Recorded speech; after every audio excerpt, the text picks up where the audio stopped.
Okay, folks, this is Tony Aguilar, and I've got a kind of a short unboxing or things that I picked up at my trip here to Spraygunner.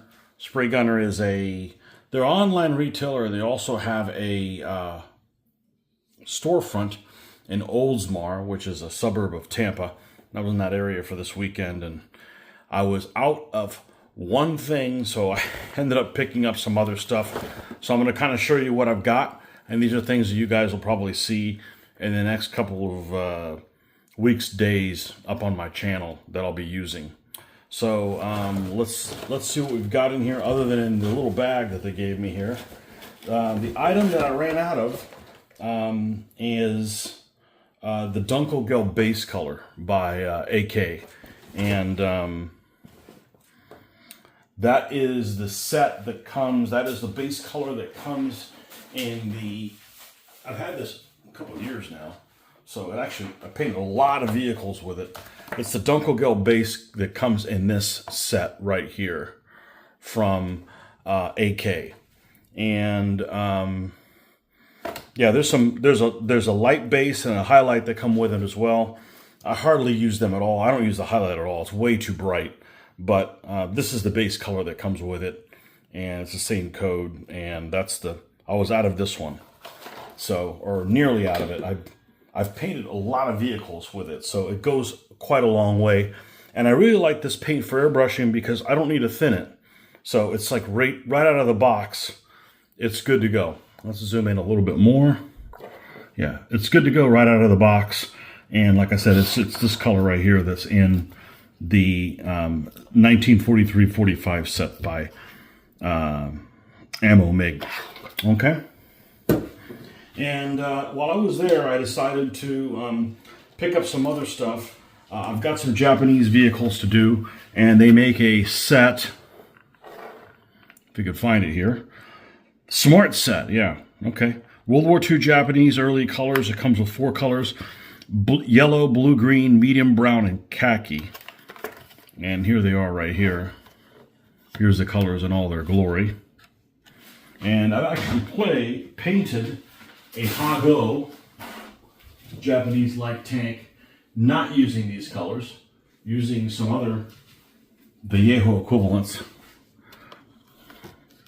And it turned out pretty well, but as you can see, all these colors are in here. Here's the khaki.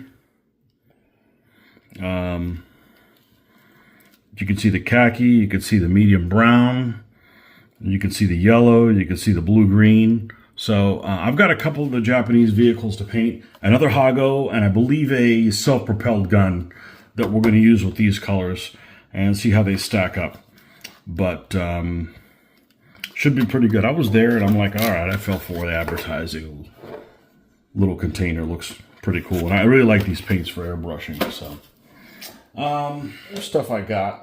I wanted to get a couple different paint sets, but they were out of them at the time. I wanted to get the British Counter paint set, and they didn't have it. So what I ended up getting was several of the colors that are the base color for that, and decided to kind of make my own.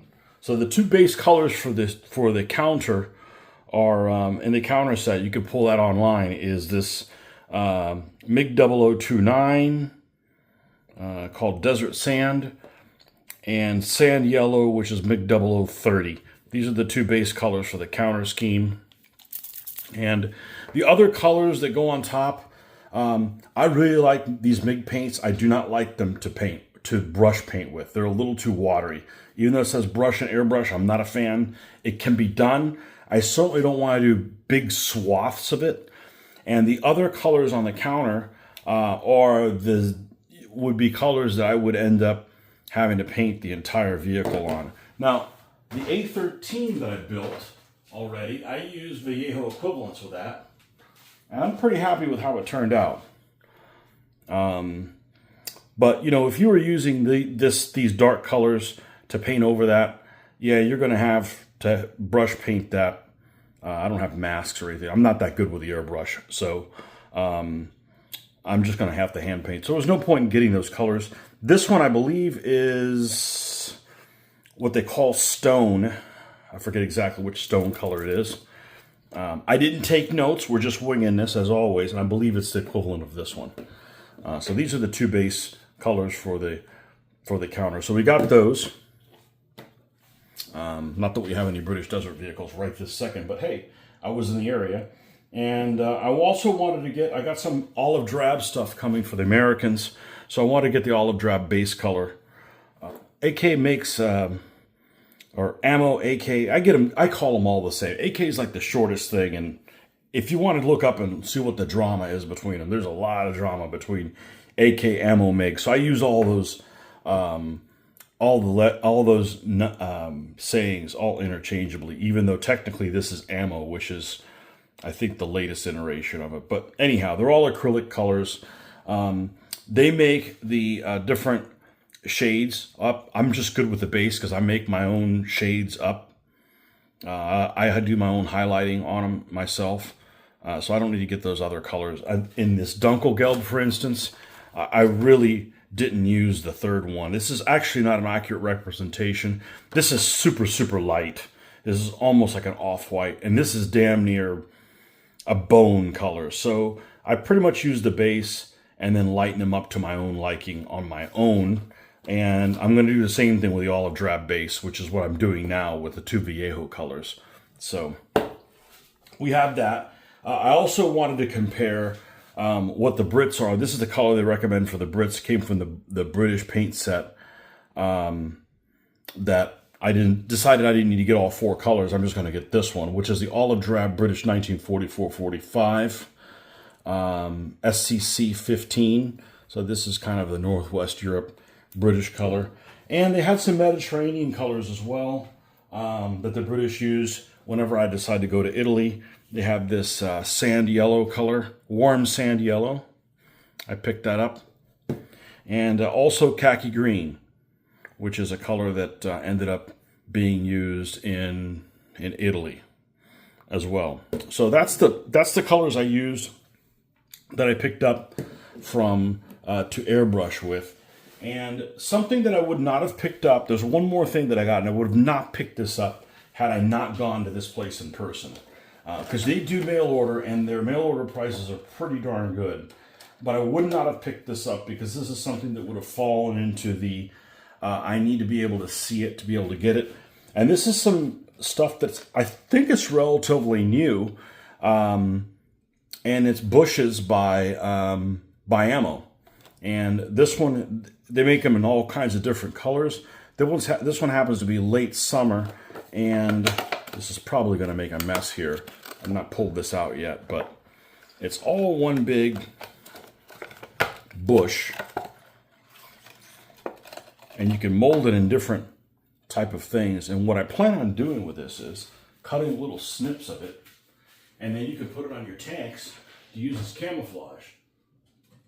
So if you got something like a panther who needs to hide from the yabos, we'll cut some of this off in little tree branches. Here, I'll just rip one off right here. And you can just place it on your panther, and in more than one place, and give it some hiding camouflage. You can use that with anti-tank guns, all kinds of stuff. I saw this and I'm like, oh, I've got to get this. It's fairly expensive, but since it's going to be something that I'm going to say is reusable, you can just rip this off in little pieces and put them here on your vehicle. And you don't have to leave them permanently attached to the tank.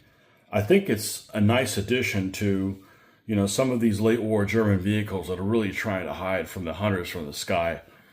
And I wanted to see what it looked like before I got another one. I just ended up getting one of these. I think I could use like a dark green one as well. But they also have several colors. Some of them are kind of ridiculous, but this is totally going to be reusable material. We're not going to glue them onto the tank permanently.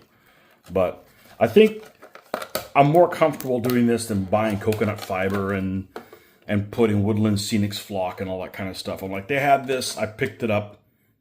Pretty happy with it, so we'll see how this goes and use this going on. But that's pretty much what I picked up at the store nothing great, but you know, I was in the area, so I decided to get some stuff here and restock what we've got going on. And anyways, hope you enjoyed this small unboxing. Like I said, this place is called Spraygunner. They have a lot of stuff in stock. Their shipping costs are really inexpensive. They're not sponsoring me or anything. It's a cool place. I really like going there.